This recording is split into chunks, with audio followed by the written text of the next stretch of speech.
Sistema haaraa Google yeroo ammaa kana galakkise isin daftanii ofirraa cufuun dirqama isinii taha. Wanti sunis yeroo ammaa kana Google yeroo dhihoo keessaa asitti kan update godhee wanti sun saffisa ol aanaan wantoota bilbila keessan keessa jiran kontirool gochuu fi akkasumas saffisa ol aanaan intarneet irra gadhiisuudhaaf shoora olaanaa taphata waan ta'eef Google mataa isaatii akka waan san ofirraa cuftan isin akeekkachiisa.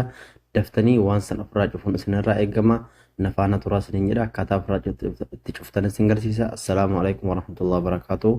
Jira jirtu baga jiraata isiniin jecha kallattumaa waan san ofirraa cufuudhaaf dirqama Google keessa seenuu qabdanii erga Google keessa seentaniin booda bakka profaayilii bilbila keessanii gubbaarra jiru kana bakka yookaan bakka iimeelii keessan jiru as irra cuqaaftanii erga asirra cuqaaftaniin booda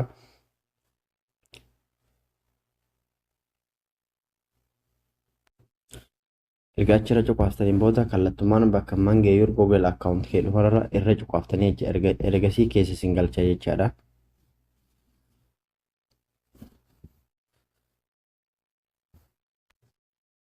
Erga akkanatti keessa nu galcheen booda as buttanii bakka security jedhu kana bakka kanarra fidattanii security'n kunoo argaa jirtanii warroonni security jedhu kana irra cuqaaftan erga achirra cuqaaftaniin booda kallattiidhumaan isinii fidaa jechaadha.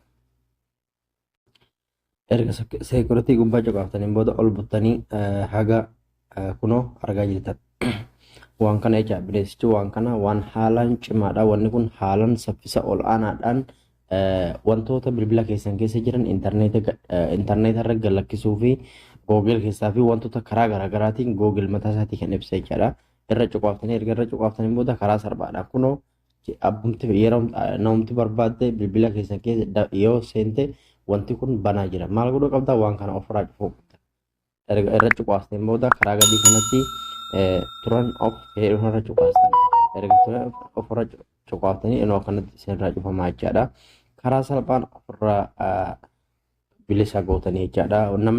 Namoonni hedduun Google update gootanii garuu waan isaa update yeroo gootan kana wantoota hedduu ofirratti dabalachaa jira waan ta'eef of eeggannoodhaaf wantoonni kun security cimaadha. Google mataa isaatii galakkisee garuu akka namni dafee waan kana ofirraa cufu warroonni barreeffamaa fi siistama isaa beekan yeroo manni update godhan dafanii ofirraa cufanii wanti kun haalaan khaxaraa haalaan akka malee wantoota cimaadha waan ta'eef dheqaadha. Amma waan tana ofirraa cufan dhaamsa kiyyaa galatooma.